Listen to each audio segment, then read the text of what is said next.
Ei, você, alguém já comprovou, né? Ó, só quero ter confirmação que já está no ar para a gente começar. Alguém já chegou a ver aí? Hein? Estamos verificando. Dá uma verificadinha. Ah, já está sim, já está. Já está sim, já estamos no ar. Então vamos tirar aqui o nosso Paulo Jorge, por enquanto. Aí o Márcio, depois a gente apresenta o orador, tá certo? Então, meus amigos, boa noite a todos. Mais uma, mais uma felicidade estar aqui com todos vocês para a gente se reabastecer, né, de boas energias, assim como o corpo precisa do alimento material, o espírito também, né, precisa do alimento espiritual que nós vamos ter hoje, com um convidado que daqui a pouco estaria anunciando. Mas, inicialmente, vou ler uma página de preparação de ambiente, passarei a palavra para o nosso Márcio Costa, fará a prece, e logo em seguida nós estaremos apresentando o palestrante da noite, nosso convidado. Tá bom? Então vamos iniciar com o livro. Vamos lá, tá? Chico Xavier, por Emmanuel. E hoje a página sempre tiro por acaso, entre aspas, porque a espiritualidade com certeza já escolheu. A página é o capítulo 43, Boas Maneiras. E assenta-te no último lugar. Jesus está em Lucas, capítulo 14, versículo 10. E Emmanuel vai traduzir para a gente. O mestre, nessa passagem, proporciona em novidade ao ensinamento de boas maneiras. Certo, a sentença revela conteúdo alarmantemente simbólico, relativamente ao banquete paternal da bondade divina. Todavia, convém deslocarmos o conceito a fim de aplicá-lo igualmente ao mecanismo da vida comum. A recomendação do Salvador presta-se a todas as situações em que nos vejamos convocados a examinar algo de novo junto aos semelhantes. Alguém que penetre em uma casa ou participe de uma reunião pela primeira vez, timbrando demonstrar que tudo sabe ou que é superior ao ambiente em que se encontra, torna-se intolerável aos circunstantes. Ainda que se trate de agrupamento enganado em suas finalidades ou intenções, não é razoável que o homem esclarecido, aí ingressando pela primeira vez, se faça doutrinador austero e exigente, porquanto para a tarefa de retificar ou reconduzir almas, é indispensável que o trabalhador fiel ao bem inicie o esforço indo ao encontro dos corações pelos laços da fraternidade legítima. Somente assim conseguirá alijar a imperfeição eficazmente, eliminando uma parcela de sombra a cada dia, através do serviço constante.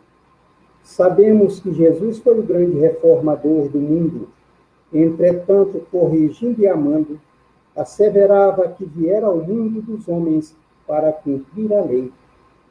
Não assaltes os lugares de evidência por onde passares, e quando te detiveres com os nossos irmãos em alguma parte, não os ofusque com a exposição do quanto já tenhas conquistado nos domínios do amor e da sabedoria.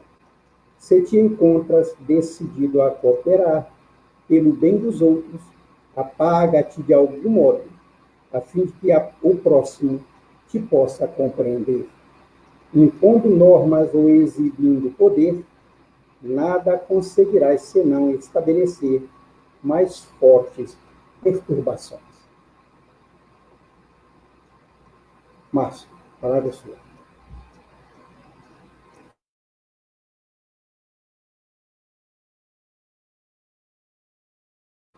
Márcio, falta o teu microfone, Márcio. Me desculpe, Rebouças, e muito obrigado. Queridos amigos, irmãos da Agenda Espírita Brasil, irmãos que estão conosco nesse momento, acompanhando nossos estudos, é com muita alegria que mais uma vez voltamos aqui por essas oportunidades, por esse canal virtual que se estende a tantos trabalhos, para estudarmos um pouquinho mais e refletirmos sobre a nossa doutrina espírita.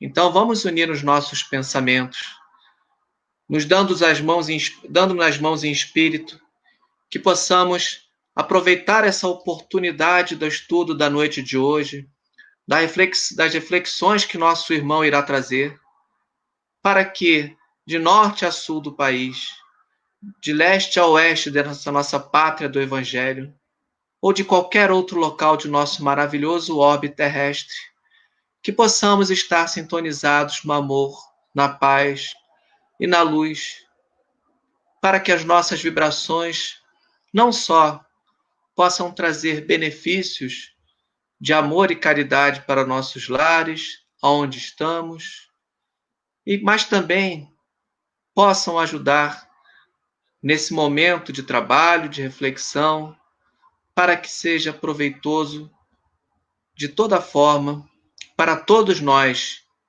de todos os lados dessa tela, desse vídeo, enfim, mas que possamos, assim, aprender um pouco mais do Evangelho que o Divino Mestre nos ensinou.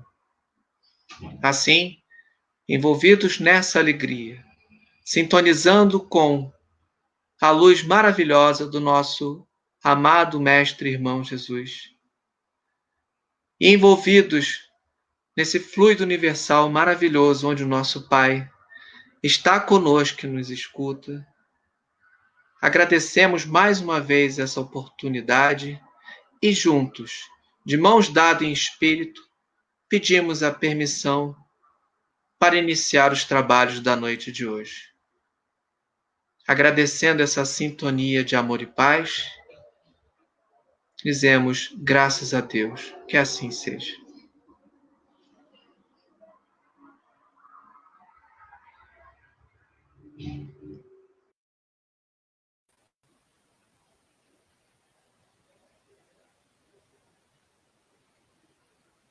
Seu microfone está fechado, Francisco. Isso, tá vendo? A gente sempre esquece um detalhe, né, Paulo? Então, minha gente, com muita alegria, muito prazer, nós apresentamos o nosso convidado de hoje, nosso amigo querido Paulo Jorge, que é do Centro Espírita Trabalhadores de Jesus, do Cabo Frio, que veio nos atender ao chamado para participar da nossa Agenda Espírita Brasil pela primeira vez, e eu espero que seja a primeira de muitas outras. Então, Paulo Jorge, receba o abraço não só do Francisco Rebouças, do Márcio, do nosso Leonardo, mas de toda a Agenda Espírita Brasil.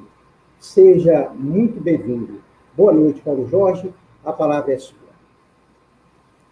Boa noite, amigos. Fico muito contente com o convite. Espero que possamos ter uma noite de reflexão. Primeira vez que eu participo com este grupo, mas os companheiros que aqui estão presentes são pessoas que a gente preza muito, que a gente vê a qualidade do trabalho, e esse trabalho, em plena pandemia, que estamos agora sofrendo, né, passando por isso, é um trabalho sempre muito útil, porque leva alento aos corações necessitados e reflexões, algumas mentes que teimam em voar para campos não recomendáveis, campos perigosos. Nós temos que estar vigilantes. E a vigilância é sempre algo muito difícil, são as lições do mestre que devemos tê-las sempre à mão, para que a gente possa se pautar num caminho seguro, correto. Levanta-te e anda é o nosso tema que o Francisco escolheu dentre alguns que eu sugeri, e é um tema muito pertinente, porque fala da nossa necessidade, do nosso empenho, né? Cada um tem que se empenhar em fazer a sua parte. E muitas vezes nós delegamos essa parte a outrem e esquecemos que nós temos também que colocar o nosso esforço, dar a nossa contribuição, porque somos os maiores interessados em vencer as situações que se nos apresentam. Levanta-te e anda. Essa frase, certamente, conhecem, né? Certamente já foi citada em várias palavras. Jesus a empregou quando Lázaro estava, né, as irmãs o chamaram, que Lázaro tinha, segundo o conceito dela, morrido. E as irmãs queriam, sabiam, Jesus já frequentava a casa de Lázaro, então as irmãs pediram que Jesus fosse até lá. Bom, Jesus foi, só que Jesus estava nos seus afazeres, bem longe. Na época, a caminhada era longa e era com os próprios pés, não tinha carro como tem hoje, enfim, as conduções que nós temos hoje. Muitas vezes, nem a condução animal estava disponível, tinha que caminhar mesmo. Então demorou para chegar, e quando chegaram, as irmãs já estavam desesperadas. E o que falaram para Jesus? Falaram o seguinte: mestre, não adianta mais, já se passaram 4 dias. Né? Aí Jesus tenta acalmá-las e diz o seguinte: Lázaro dorme. Não disse que Lázaro estava morto, desencarnado, ou qualquer outro tema que pudesse levar à morte física, né? Dar essa ideia. Disse simplesmente: Lázaro dorme. E pede, a contragosto das irmãs, que elas já tinham desacreditado, né, na possibilidade deste milagre, né, vamos aqui colocar mais aspas, deste milagre, e que Jesus pede, então, que retirem a cobertura da lápide, né, do túmulo, que na época não se usava retirar lápide, não tinha nem lápide, né, não tinha túmulo. O túmulo era feito geralmente de cavernas nas redondezas das casas e tal, e retirasse a pedra que ele cobria e dá a seguinte ordem para Lázaro: levanta-te e anda. Ora, naquela época, não se enterrava as pessoas em caixões, né, esquifes, né, de nenhum tipo. E eram envoltas, geralmente, né, atadas com vestes, com ataduras de tecidos quaisquer, né? E é ali colocada dentro dessas cavernas, que é os túmulos.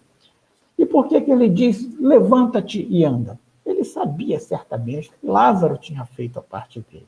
Lázaro queria dali sair, não tinha forças, necessitou daquela transferência fluídica, mas tinha feito a sua parte, tinha se empenhado em se desvencilhar das ataduras, né?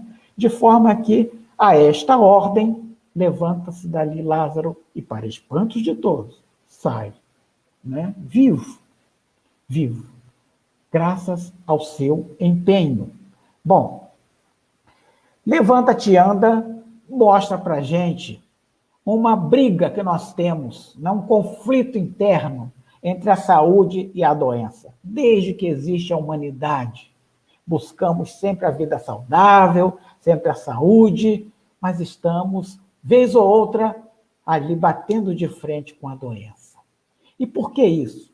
Porque essa doença, a gente vai ver no decorrer do nosso singelo estudo, é necessária para a nossa evolução. Ela faz parte do nosso plano reencarnatório e nós mesmos escolhemos a natureza das provas. Bom, saúde e doença. O homem, então, arrumou símbolos para a saúde e símbolos para a doença. Que símbolos esses? Bom, símbolo, por exemplo, de que a saúde poderia ser representada por alimentação saudável. Temos ali uma maçã. Ora, mas como a maçã que foi tão, né, depreciada, mas isso graças às fábulas lá de Walt Disney, né, com pessoas envenenadas com maçã, isso absolutamente não é verdade. Mas a maçã está ali, fiz questão de colocar, a maçã simbolizando a saúde. Do outro lado, temos um sanduíche, um sanduba. E o que é esse sanduíche? Não tem marca, viu, gente? Não tem marca, a gente optou, não tem marca nenhuma. Mas esse sanduíche eu posso lhes garantir que ele tem 2 hambúrgueres, queijo, alface, num pão com gergelim, né? Tá ali. Ah, não se pode comer isso? Claro que pode. Se não pudéssemos comer tais alimentos, Os órgãos que fiscalizam, que habilitam essas empresas, certamente não deixariam que essas empresas se instalassem em nosso país ou ao longo do mundo, tem no mundo inteiro, com esse tipo de alimento. O que não se pode é exagerar, é comer única e exclusivamente tais e tais alimentos, né? Mas, de fato, dois símbolos, um para a saúde e o outro para a doença. Mas será que esses símbolos representam saúde e doença? Há pessoas que representam de outras maneiras, né? Por exemplo, nós que temos a juventude mais desgastada, somos jovens há mais tempo, vimos certamente estes filmes aí do Gordo e o Magro, né? Talvez os mais novos estejam aí atentos aos filmes mais japoneses, né? Aos desenhos e tais, que hoje em dia mudou bastante, mas nós nos divertimos muito com essa dupla aí. Onde o gordo está aqui simbolizando o quê? Simbolizando a saúde. E o magro, a doença. Mas a sociedade assim representava? Sim, queridos. Assim representava. Olha, eu nasci no interior, se me permitem aqui contar rapidamente. Nasci no interior, nem ônibus passava. E no interior é muito comum as pessoas receberem visitas, e ao chegarem essas visitas, as mães colocam seus filhos perfilados, né, para mostrar a prole, né, orgulhosas. E eu, mamãe, colocava lá no final da fila, porque eu era o mais velho, sim, eu era o mais velho, mas não era por isso, não. Eu era muito magro, ela queria me esconder, porque as pessoas, quando me viam, diziam, Dionísio é o nome da minha mãe, Dionísio, Paulo Jorge está muito doente, está magrinho esse menino. E dava as receitas mais estranhas para minha mãe, né? E a minha mãe acreditava. E toda receita que davam para ela, ela fazia. E a cobaia era eu. Eu experimentava de tudo para engordar, para ficar gordo, que nem meus irmãos, né? Não eram obesos, mas eram gordinhos, né? Aparentemente saudáveis, porque aquele era o símbolo de pessoa saudável, era o gordinho. E eu magérrimo. Olha, gente, possivelmente não há muitas pessoas que tenham tomado aí leite de égua, né? Eu tomei. Porque disseram para minha mãe que o leite de égua servia para engordar. Aí, tome leite de égua, tome leite de égua. Deve ter dado um trabalho para o meu pai danado, porque a égua é muito difícil de ordenhar. A teta da égua é pequenininha, a da vaca é grande, quase o tamanho de um dedo, mas a égua é pequenininha. Então, deve ter dado um trabalho danado para o meu pai, mas ele tirava e eu tomava. A contragosto, claro, né? Descobri duas verdades com leite de égua. A primeira verdade é que o leite de égua não serve para engordar. Olha, eu continuei magro, né? Eu não tinha nada, era uma pessoa saudável, mas era magro, e não servia como, né, como símbolo de pessoa saudável. E descobri a segunda verdade, né? Descobri por que o potrinho desmama tão rapidamente. O troço é ruim, viu? Não façam isso com seus filhos, não façam isso em casa. Então, definitivamente, meus irmãos, isso aí não serve, não são símbolos de saúde nem de doença. Porque pode ter um gordo saudável, pode ter um gordo doente, pode ter um magrinho saudável, pode ter também um magrinho doente. Então, definitivamente, estes símbolos não nos servem. Ora, mas se não nos servem, por quê? Porque saúde, antigamente, pensava-se que saúde era só ausência de doença. Fulano não está com nenhuma doença aparente, ele é uma pessoa saudável. Mas vou avançar aqui um pouquinho, porque aqui tem a referência, né? A Organização Mundial de Saúde, antes que eu me esqueça, eu sempre coloco nos meus slides a referência no rodapé, de modo que se alguém quiser aprofundar, pode ir na fonte, né, e ali beber da própria fonte, porque dali que nós tiramos isso aí, né? A saúde é a reunião desses três bem-estares: bem-estar físico, social e mental, né? Não é ausência de doença. Porque eu posso estar aparentemente saudável e estar socialmente mal colocado. Está num trabalho que eu não goste, frequentando um grupo que eu não gosto, está contrariado com alguma coisa, ou está fisicamente bem e mentalmente não está legal, né? Pode acontecer também. Então, se eu tiver qualquer um desses três fatores em desequilíbrio, eu não sou uma pessoa saudável.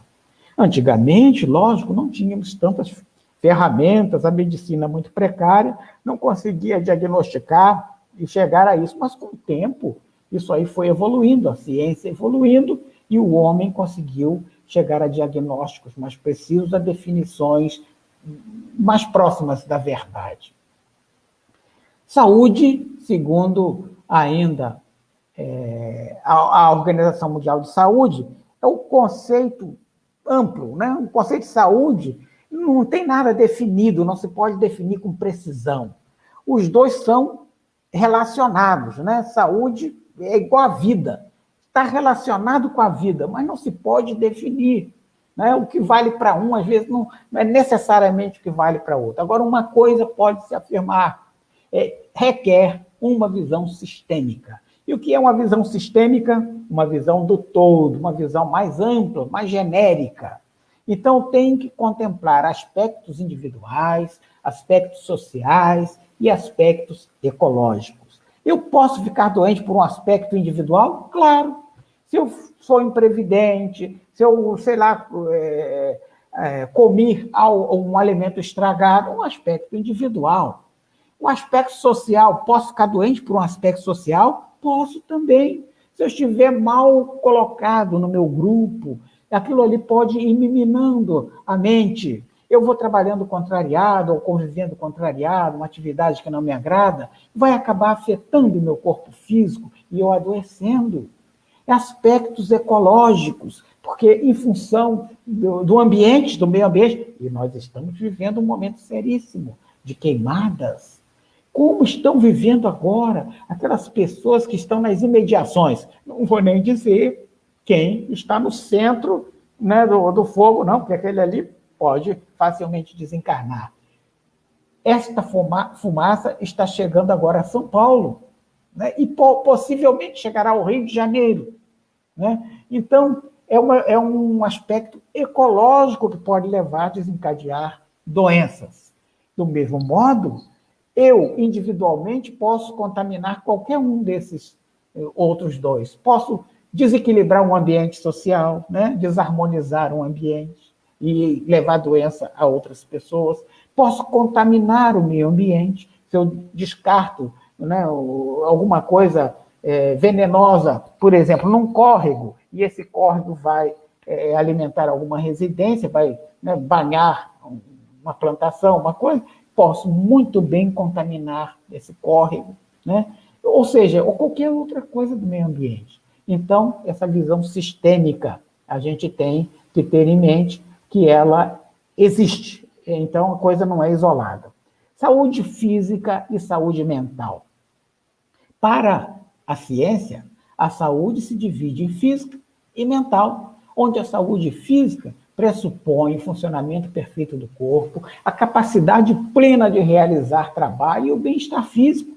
E a mental passa pela autoestima, capacidade de estabelecer relações afetivas, pelo bem-estar mental, que a gente já falou. Não tem definição precisa, como nós já vimos. Isso aqui vem de um folheto, extraído de um folheto. Você não está só, o nome desse folheto informativo, da Sociedade Brasileira de Psiquiatria Clínica. Tá? Então, coloquei aqui uma síntese do que ali estava exarado. Bom, quem estudou isso? Temos ali uma figura, a gente tinha que bater, né, reverenciar, lembrar desse cidadão, né, René Descartes. Esse sim, esse senhor prestou um serviço assim de grande valia para o mundo, para a sociedade do seu tempo e dos tempos futuros. Mas por que isso?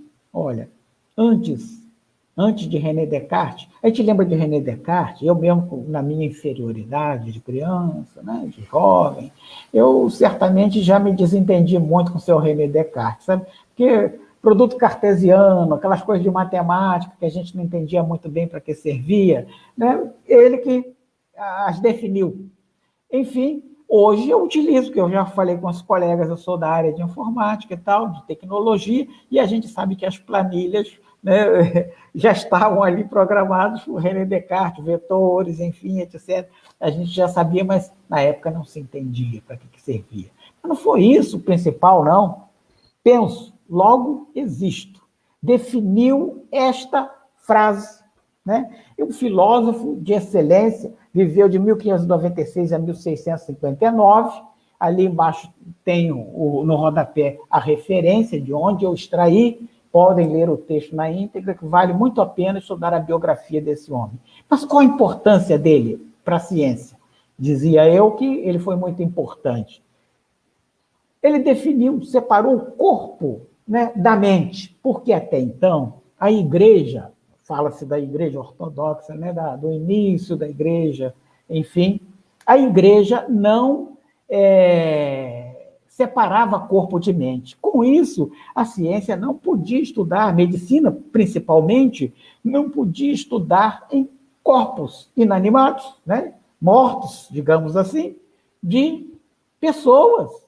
Tinha que estudar em macacos, tinha que estudar em corpos de porcos. Nós podemos até guardar algumas semelhanças desses nossos parentes distantes, mas certamente os nossos corpos, a nossa fisiologia difere bastante desses animais. Então, a ciência tinha poucos recursos. O que poderia usar? As sangrias, né? A trepanação, perfurar o cérebro das pessoas para diminuir, os eméticos para provocar vômitos, e o remédio para provocar diarreia, os laxantes, enfim, os recursos da ciência eram poucos. Usava-se sanguessugas, né, para drenar tumores e aí por diante, porque a ciência não se conhecia a fisiologia humana como se conhece hoje. E esse senhor teve um trabalho enorme de separar corpo e mente, as definições, e convencer a igreja da época, e a partir daí permitiu-se estudar em corpos humanos, né? Logicamente, né? Depois do desencarne, né? Corpos inanimados, e até hoje estuda-se em cadáveres, né? Então ele disse que o corpo era formado de matéria física, sofria todas as propriedades, possuía todas as propriedades da matéria, tamanho, peso, capacidade motora, etc. Estava, portanto, sujeito a todas as leis da física. Tudo que se aplica a, por exemplo, a alguma coisa físico, aplica-se também ao corpo, né? À matéria, a parte material do corpo. Então, ela estava sujeita a tudo isso. E a mente, onde a mente era de natureza imaterial, falava ele da parte pensante do ser, de natureza imaterial, não tinha forma, peso ou medida, era a capacidade de pensar e outros processos cognitivos era da mente, não era do corpo. Proporcionava informações do mundo exterior, né? Ou seja, quando eu tenho contato com o mundo exterior, com esse objeto que aqui está na minha mão, né? Eu tenho esse contato, a minha mente mapeia e tal, já me estabelece coisas a respeito disso. Se eu ouço um barulhinho, eu já sei que provém daquele objeto ali, meu corpo já mapeou tudo isso. Separou funções do corpo e da mente. Coisa de suma importância para o avanço da ciência, para esse balanço que nós falávamos no início de doença e de saúde. Avancemos um pouquinho mais. Senão a gente não termina com essas 2h30 que me deram, a gente não vai conseguir terminar. Não é isso tudo não, gente. Bom, o corpo na visão espírita. Vamos cair aqui na nossa seara. Vamos ver aqui. O que é o corpo na visão espírita? Está lá, em Prolegômenos, introdução de O Livro dos Espíritos. Os espíritos não nos deixaram nenhuma imagem, a não ser esta aí, porque o homem não conseguia entender como era esse tal de corpo, espírito e perispírito, né? E para que servia? Então, deram esse símbolo aí do galinho de uva, que está lá em Prolegômenos, né? Então, a gente criou outros símbolos, a gente botou outras frutas, uns colocam laranja, eu botei aqui um abacate, né? Onde dizia lá, né, na definição, de que o corpo se assemelhava ao lenho desse cachinho, desse galinho da uva, a parte lenhosa, né? A madeirinha, e que também, por analogia, poderia ser a parte mais rígida do abacate, poderíamos comparar a casca do abacate. E que o perispírito, que liga aquela parte sutil, tênue, que não se consegue apalpar, pesar, né?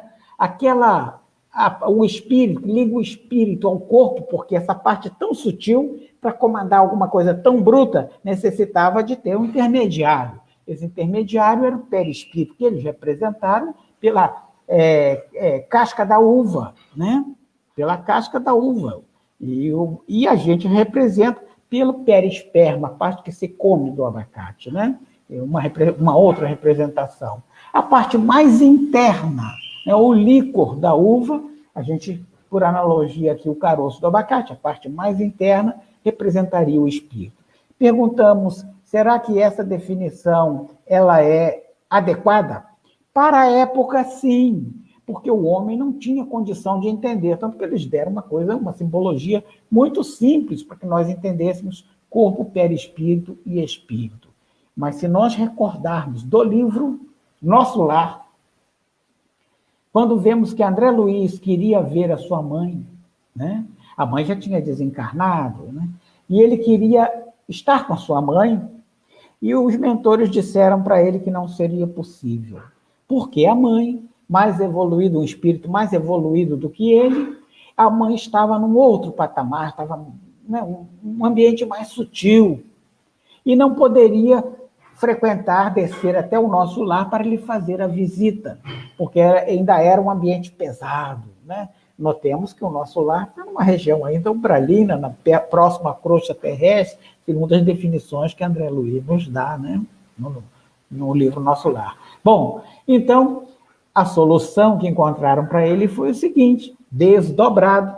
Ele iria se desdobrar, iria naturalmente em sonho, seu espírito ia estar com a sua mãe numa região intermediária, porque a mãe também teria condição de se aproximar, mas não chegar ao nosso lar. Então, numa região intermediária, onde os dois pudessem estar, ele não poderia estar numa região muito evoluída, seu perispírito ainda era muito denso. Enfim, ele poderia estar com a mãe. Ora, perguntamos, o que ele teria desdobrado? Sabemos que aquela definiçãozinha do lenhozinho da uva, corpo, espírito, perispírito, né? Muito simples. Se nós chegarmos, o que é desdobrar? Desdobrar, digamos que seja... eu deixo o meu corpo, vou imaginar que este aparelho aqui seja o meu corpo, né? E está na cama, dormindo, naturalmente, eu deixo o meu corpo na cama e sai dali meu perispírito e espírito, eu vou estar com meus mentores, vou estar na minha zona de interesse, vou circular por onde me for permitido, e o corpo está ali. A qualquer necessidade do corpo, esse espírito e perispírito retorna ao corpo. Ora, André Luiz já tinha desencarnado. Que corpo, então, ele deixou no leito, né? Para desdobrar. Pensemos, né? Nós não vamos entrar a fundo nisso aí, mas sabemos que o espírito tem algumas fatiazinhas a mais. Hernani Guimarães Andrade estudou muito bem isso, né? Ele escreveu um livro há muitos anos, né? Década de 50, 60, se não me engano, não tenho a data precisa, né? Teoria corpuscular do espírito foi muito questionado, a ciência, os cientistas colegas dele realmente o questionaram bastante, a própria igreja o questionou, e aí perguntaram de onde ele tirou, tem até entrevista, procure no YouTube, vocês encontrarão, né? Ele disse que tirou tudo de André Luiz, tirou tudo da codificação de André Luiz, né? André Luiz nos fala muito de corpo mental, né? Enfim,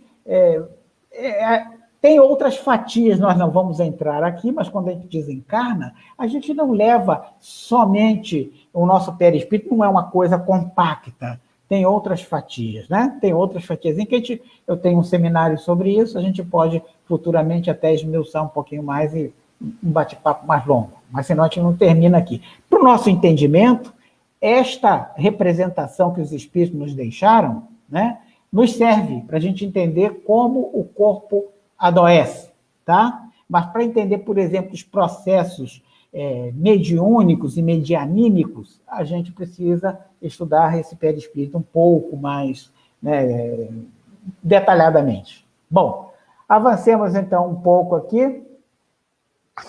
Gênese material. Está lá no livro A Gênese.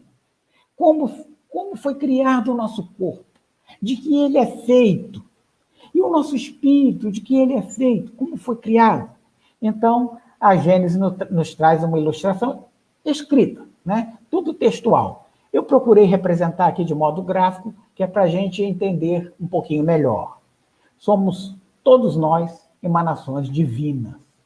Deus é a origem de tudo, é a inteligência suprema, né? E tudo Deus criou, tudo emanou, existiu desde sempre, está lá as características de Deus, né, definidas, não foi criado, ele sempre existiu, né?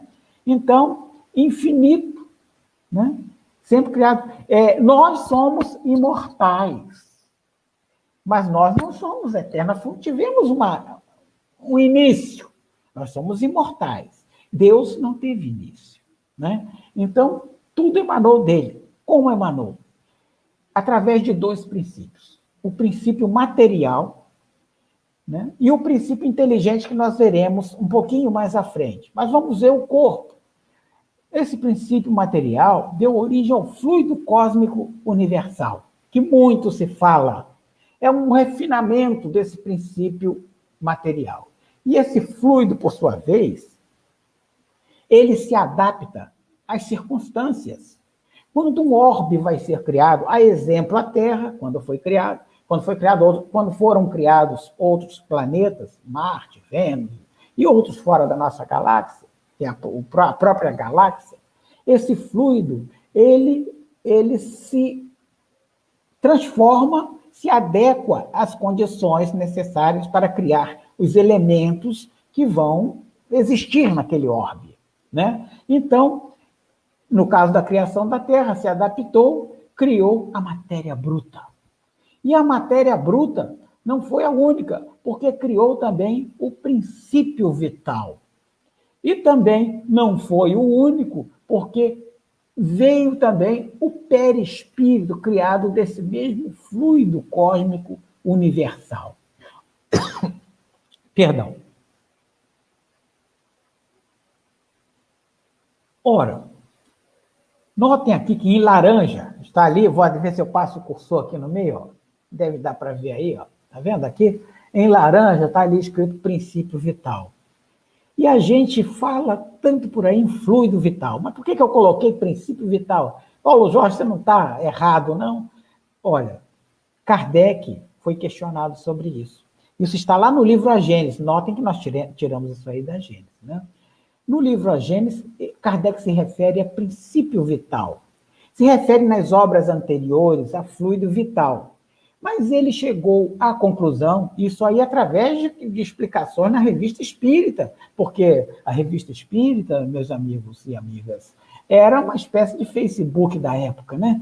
Não tinha esse Facebook, não tinha maneira de trocar. Estou falando do Facebook aqui, mas não estou fazendo nenhuma propaganda, não, né? Podia ser outra rede social qualquer, né? Enfim, a maneira de ele compartilhar as coisas com os leitores, receber opiniões, era pelo correio e as publicações da Revista Espírita. Então, ele foi questionado sobre isso aí. Ele disse que ele mudou de ideia. Mudou de ideia porque o fluido vital, fluido é algo que existe desde sempre. O que é fluido? Para a ciência, hoje, fluido é tudo que escorre. Escoa é fluido, né? O gás escoa, é fluido, né? A água escoa, é fluido, né? Então, para a ciência, tudo que escoa é um fluido. Bom, não foi sempre assim. Na época de Kardec, por exemplo, ele fala muito em algumas obras anteriores, né, de fluido luminoso. Achava-se que a energia, essas ondas luminosas, que hoje a gente sabe que são ondas, né? Mas na época achava-se que era um fluido, né? Fala também de fluido sonoro, enfim, fluido magnético, né? E quando na realidade a gente sabe que são ondas, né? Hoje em dia a ciência sabe que são ondas, a ciência evoluiu um pouquinho, né? Bom, então, ele mesmo disse que fluido é algo que existe desde sempre. Por exemplo, um posto de gasolina tem lá um tanque cheio de combustível. Aquilo é um fluido.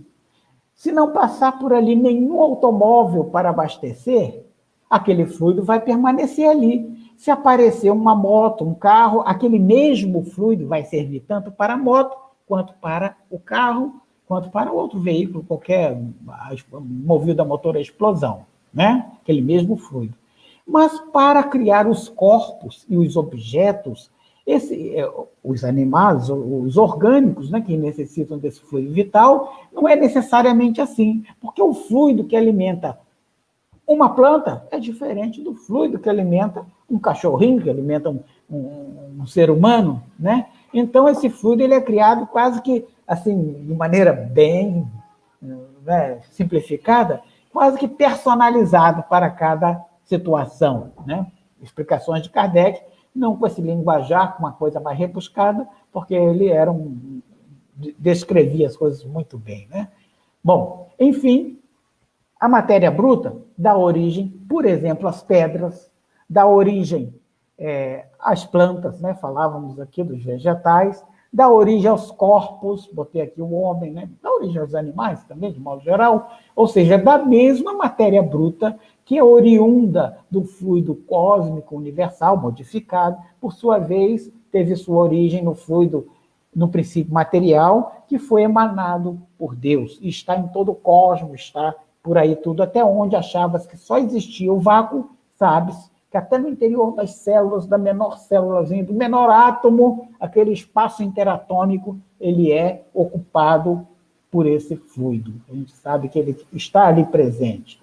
Bom, e o princípio vital? O princípio vital ele anima os corpos orgânicos. No caso, a planta tem princípio vital? Tem. É animado por esse princípio vital. O homem tem princípio vital. Quando nós nascemos, nós somos dotados de uma quantidade de energia tal.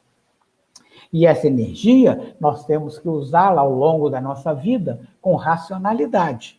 Quando mal a utilizamos, o que acontece? Ela se desgasta, o corpo se desgasta porque precisa de energia, e a energia a gente gastou à toa, então o corpo vai padecer por falta de energia. Nós podemos repor essa energia? Sim, podemos repor. E como se repõe energia? De várias maneiras. Nós podemos repor uma leitura edificante, uma prece, né? No passe, né? Numa água, né?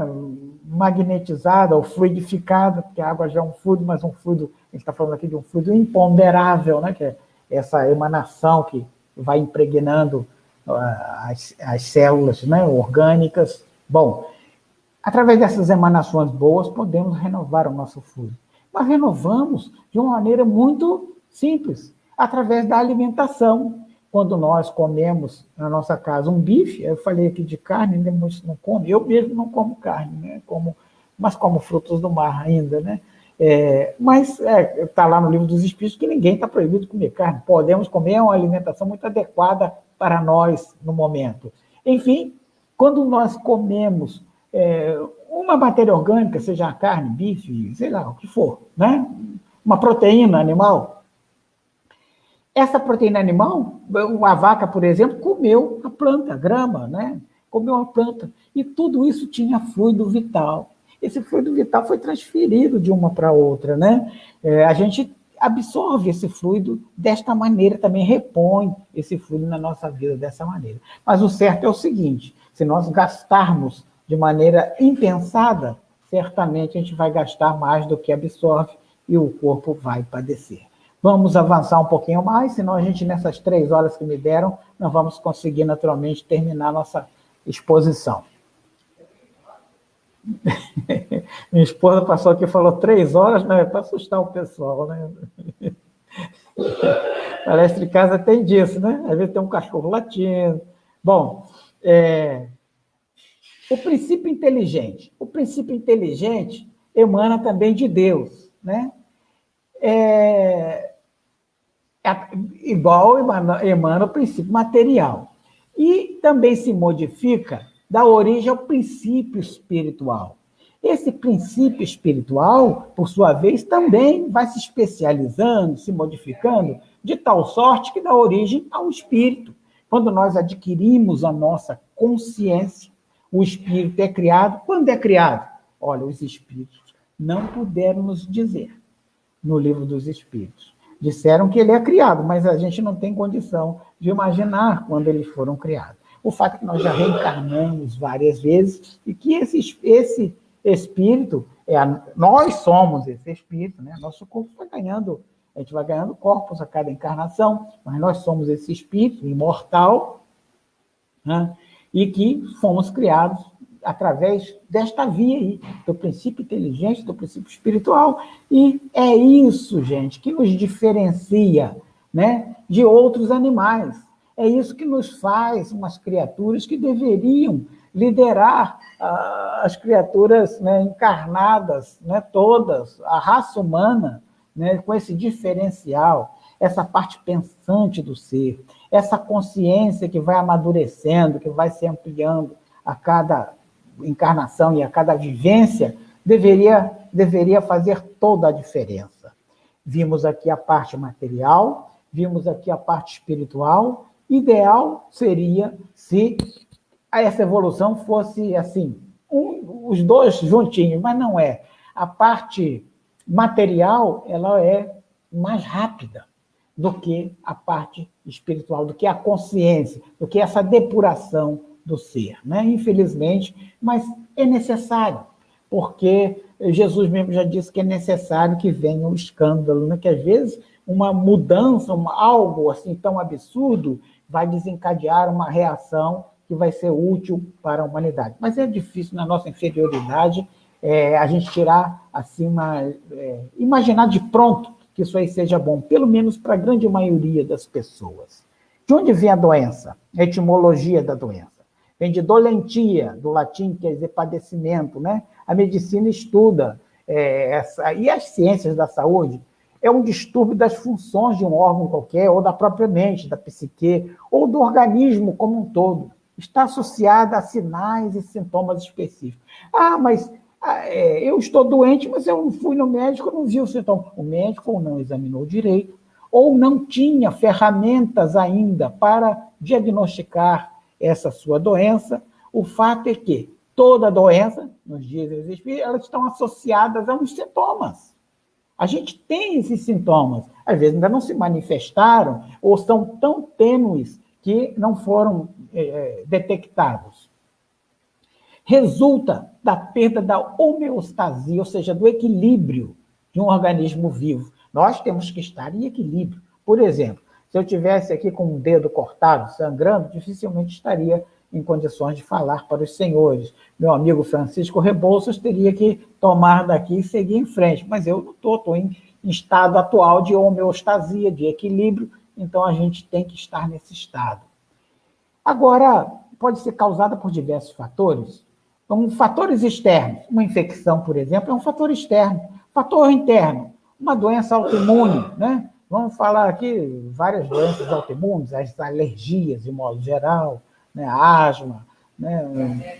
Diabetes, lúpus, enfim, uma série de doenças. A gente não vai aqui enumerar todas, porque o nosso espaço é curto, porque tem muita doença autoimune aí, né?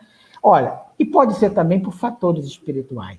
Fatores espirituais, o que é isso, gente? Doenças causadas inicialmente, provocadas, a parte atingida inicialmente foi o espírito. E como esse espírito pode ser atingido? Bom, esse espírito pode ser atingido por diversas vias, mas todas as vias que atingem o nosso espírito, elas passam por nós, pela nossa consciência, nosso amadurecimento, pela nossa parte moral e por momentos de invigilância. Porque se fôssemos nós todos vigilantes, aí não seríamos naturalmente vítimas de doença. Mas não é assim que somos via de regra, né? Via de regra. A gente às vezes se deixa levar por momentos. Bom, as obsessões. E quais são essas obsessões? Kardec, lá no livro dos médiuns, ele fala muito bem, no livro dos Espíritos já fala das influências, né, maléficas e benéficas que podemos sofrer, mas no livro dos médiuns, né, é onde melhor ele fala, né? E ele fala da obsessão simples, que a obsessão simples é aquela obsessão, aquela ideia que é colocada na nossa cabeça, mas que nós sabemos que não é nossa, né? Algum pensamento que veio e a gente sabe que aquilo não é nosso, temos condição de combater. Temos, nós mesmos temos condição, né? Porque um hábito, por exemplo, que se adquire, um toque, né? Ela pode vir a martelar até que se transforma num toque, nesse transtorno compulsivo obsessivo, né? Então, já está tão em moda, né? Essas manias. Eu posso combater, eu posso procurar combater aquela mania. Mas eu sei, pessoa, sei que aquilo ali não é minha, aquela ideia que me veio, eu não tenho esse comportamento, então isso não é meu. Se alguém colocou essa ideia na minha cabeça, algum espírito, alguma influenciação maléfica, porque obsessão nunca é de um bom espírito, ela é sempre de um espírito que nos quer mal. Por alguma razão, não vamos entrar muito bem nisso aqui, pode ser razões pretéritas ou dessa vida mesmo, né? Mas sempre pretéritas, claro, ainda que seja dessa vida. Mas mais recentes são mais antigas, né? Pode piorar? Pode. Pode transformar-se numa fascinação. E no caso da fascinação, é mais grave. Por ser mais grave, mais difícil tratar. Porque, enquanto na obsessão simples, eu tenho certeza que aquela ideia não é minha, na fascinação, eu tenho certeza de que aquela ideia é minha.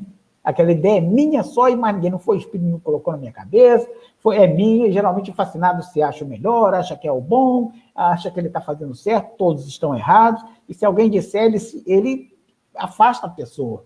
Então, numa reunião mediúnica, um médium fascinado, é muito difícil para o dirigente abordar, para a equipe abordar, tem que ter um tato enorme para fazer isso, né? Então, isso acontece com pessoas simples? Também acontece, né?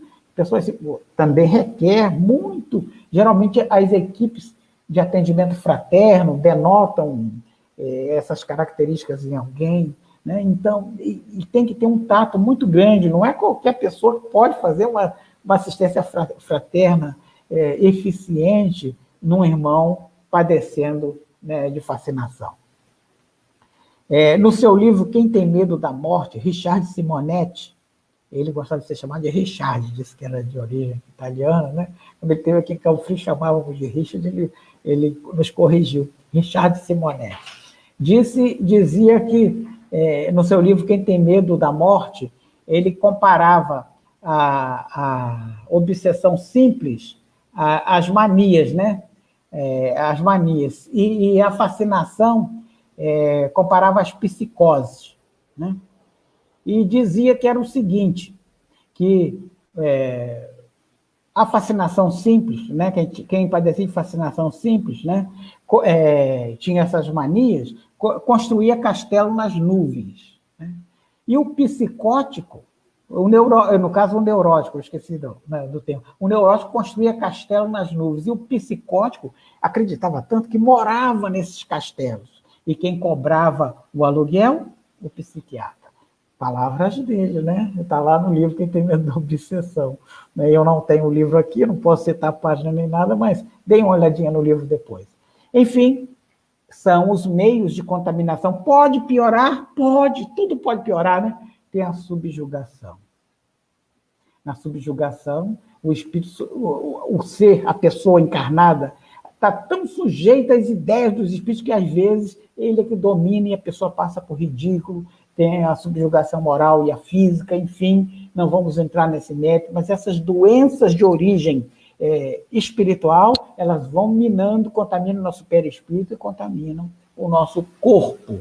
Contaminam o nosso corpo e nos causam doenças, muitas vezes precisam também de tratamentos de múltiplos tratamentos, de várias áreas. Não adianta só ir na casa espírita, reclamar que o passe é fraco, não sei o que e tal. Muita gente tem essa abordagem, porque requer o tratamento médico e não se deve abandonar, em hipótese alguma, o tratamento médico. É recomendação, né, das casas sedes, né, da FEB, das federativas. Bom, o estresse é prejudicial? Claro que é prejudicial. Vou voltar lá no estresse. É prejudicial. Vamos imaginar o seguinte, nós temos na nossa casa um queijo guardadinho e temos um rato. Esse rato vai roer o queijo, todo dia vai roer nosso queijo, né? E a gente quer acabar com o rato. Aí vamos lá e tal, conseguimos um gato, colocamos lá, que o gato é o predador natural do rato, e esse gato consegue, num dado momento, acuar esse rato no canto. O que vai acontecer com esse rato? Vai ficar estressado, seus pelos vão se eriçar, né? Ele vai ficar na ponta dos dedos, seus olhos vão ficar esbugalhados, né? Ele vai ter uma sudorese, vai defecar, urinar, e aí por diante, né? O animal vai ter, na tentativa de repelir o gato, né? Ficar com a aparência mais horrível, repelir o gato, ou, se não der, ele ataca o gato. Quem faz isso? O minúsculo cérebro do rato vai drenar o sangue para os órgãos necessários e ele vai ficar estressado, e esse estresse serve para que ele saia daquela situação. E para nós, tão bom seria se nós também ficássemos estressados e esse estresse servisse para nos tirar das situações de perigo e que logo depois a gente sumisse com esse estresse, seria uma maravilha. Mas o rato, 20 minutos depois, volta para roer seu queijo. E nós não conseguimos fazer isso. Então, o estresse é muito prejudicial para nós, né? Mas também é útil, lei de conservação. Se alguém der um tiro próximo a você, o seu estresse vai fazer com que você corra para um local seguro, abrigado, né? Isso é uma situação hipotética. Né? É uma situação abrigada, o estresse é útil para a lei de conservação do ser humano. Bom, mas de qualquer jeito, esse estresse que a gente não consegue combater, ele é muito prejudicial. Nosso dia, o dia desse burrinho aí não está muito bom, né? Porque ele, coitado, foi sobrecarregado com peso. E essas sobrecargas para nós, como é que funcionam? Causam doenças? Causam.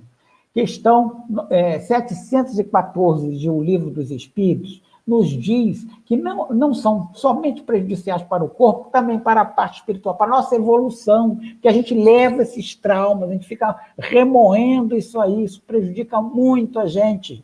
Questão 913 de O Livro dos Espíritos também nos fala dos vícios. Por trás dos vícios, né, está o egoísmo, o orgulho, chagas que temos que combater, né? Enfim, esses excessos causam muitas doenças. Devemos combater excessos, combater vícios, enfim, combater faz muito bem. Né? Já falei dos vícios, adiantei. Né? Como prevenir as doenças? Exercício, ajudam? Ajudam, claro que ajudam. Mas já pensaram num dia frio? Você sai para fazer a sua caminhada, a sua corridinha, e chega na praça, tem lá umas pessoas correndo, né? E você, com aquela chuvinha fina, aquele ventinho, ali na beira da praia de Caraí, né? Onde Francisco mora, muito bem instalado, e aquele ventinho frio. Bom seria se nós pudéssemos pagar alguém para correr a nossa cota, mas não vai resolver, né? Os exercícios resolvem para a nossa parte física, devemos fazer. Naturalmente, com naturalidade, né? Com ajuda médica. Alimentação saudável. Temos ali um cidadão comendo uma maçã, e olha que não desmaiou nem nada, naquele negócio de fábula, atrapalhou um pouco a maçã, mas é muito saudável estar ali comendo. Uma senhora e umas crianças, um senhor, comendo bolo. Né? O bolo, mas e o glacê não faz mal? Faz, mas tudo que a gente falou em doses, né? Racionais, são muito úteis para o organismo humano. Tem ali alguém comendo fruta, um melão, né? E que beleza! As frutas são magníficas e tem um efeito colateral maravilhoso, a gastronomia, de modo geral, né? Que as reuniões gastronômicas, né, promovem o congraçamento entre as pessoas, e é muito legal que essa convivência, nós, se não convivermos, nós vamos nos tornando pessoas mais frias, enfim, a convivência é muito agradável, muito saudável. Conviver. Está ali uma família convivendo. Isso faz milagre, faz até as noras se darem com as sogras, que coisa, né? Coisa maravilhosa isso, enfim, uma família unida, a convivência, gente. Ninguém consegue gostar de outra pessoa sem conhecer. É uma maneira saudável de prevenir doenças. Limpeza é fundamental. Não se fala desta limpeza, porque essa a gente sabe que é danosa, né? Uma cozinha com um gato andando em cima, enfim, muito mal cuidada. A gente está falando da limpeza mental, da higiene mental. É importante que tenhamos essa higiene mental. A nossa mente sempre limpa, de modo que a gente possa ter sempre a mente funcionando perfeitamente, porque a mente, ela comanda as nossas funções, a mente provê um bom relacionamento entre nós e o restante dos nossos amigos.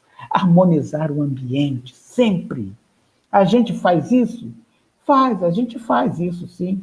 A gente harmoniza o ambiente que nos é interessante. E aquele ambiente que não é interessante? E aquele ambiente desarmônico? Nós devemos, ao frequentar, que nós não devemos correr de coisa alguma, Jesus não se isolou no monte o tempo inteiro, ia para orar e tal, mas ele ficou entre as pessoas, entre as multidões, e levava sempre o melhor dele. Por isso que ele é nosso modelo e guia. Então, nós temos sempre que levar o nosso melhor. Porque pensemos o seguinte, muitos estão de olho em nós. Não somente os encarnados, não somente nossos familiares, e os desencarnados.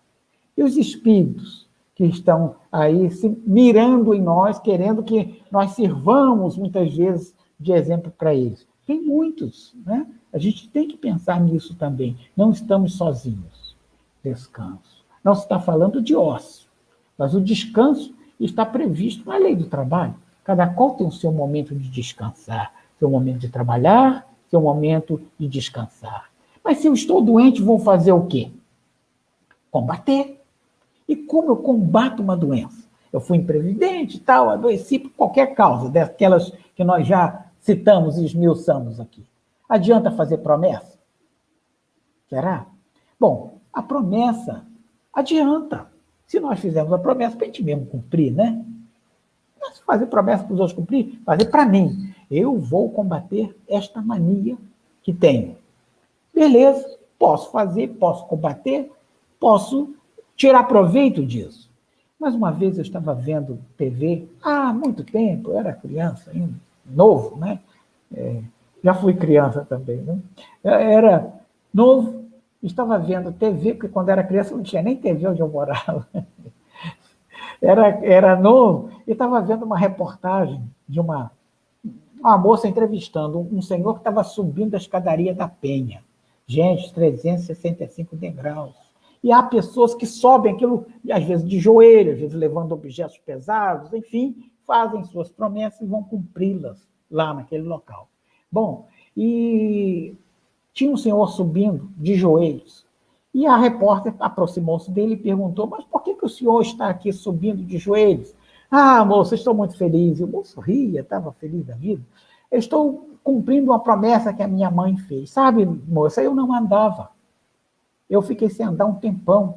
E a minha mãe fez uma promessa que se eu voltasse a andar, eu subiria essa escadaria todinha de joelho, 365 degraus. Olha só, a mãe dele fez uma promessa para ele cumprir. E ele estava lá para cumprir. E a moça não esperou, naturalmente. Seguiu andando, né? Esperou lá em cima, demorou bastante. E daqui a pouco chega o senhor, né? Andando de joelhos ainda. Coitado, os joelhos em pandarecos, né? Todos esculhambados de estar no chão, né? E ele tentava esboçar o sorriso, mas entre lágrimas, né? E a senhora, a repórter perguntou a ele, e aí, está feliz? Estou muito feliz. Estou muito feliz. Eu consegui cumprir a promessa. Terminei. Então, vamos levantar, vamos sentar ali para que a gente possa conversar, fazer entrevista. E ele, pasmem, que eu não conseguia mais andar. É isso aí, gente. Promessa só adianta se for para a gente cumprir. Procurar especialista. Temos que procurar. Não adianta a gente ficar esperando a solução cair do céu, que não vai cair. Seguir as recomendações do especialista. Procurar entender as causas. Nós já vimos aqui várias. Por que eu adoeci? Procurar auxílio na sua religião, auxílio com todos os amigos, enfim, procurar combater os hábitos. Tudo tem cura. Nós somos espíritos, fazemos preces, estando doentes, os espíritos nos auxiliam, através de pensamentos, ondas mentais, nós tomamos iniciativas, né? Enfim, nós estamos sempre buscando ações e buscando nos curar. Mas se levarmos nosso pensamento a Jesus e perguntar, me ajude, Senhor, faça com que eu consiga melhorar. Ele certamente virá nos dizer, levanta-te e anda. Muita paz, meus irmãos.